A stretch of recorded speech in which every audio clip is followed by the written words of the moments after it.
tell us about Alibaba's origin story.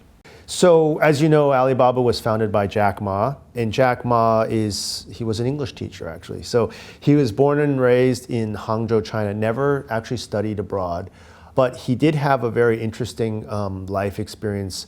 When he was in, I think, high school or college, he ended up going to Australia to visit a pen pal. He spent his free time always at the West Lake, which is a famous tourist attraction in Hangzhou, which is a city just outside of Shanghai, about 2-3 hours. And that's how he learned his English. So he met this pen pal, was a man from Australia, and they stayed in touch. And he went to Australia, and that changed his whole view on the world, seeing the world from a different perspective.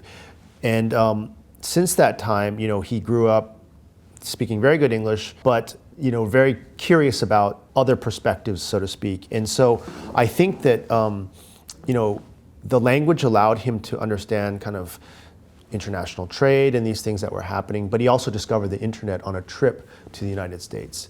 And so the origin stories of Alibaba is really that it's actually the third effort that Jack had in terms of entrepreneurship.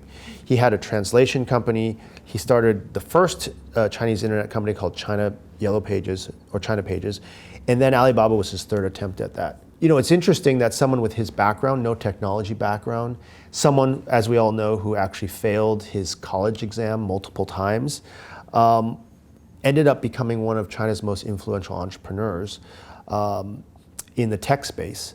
But there's a very fascinating story behind that, and that's also what I cover in the book. Yeah, that is fascinating, amazing.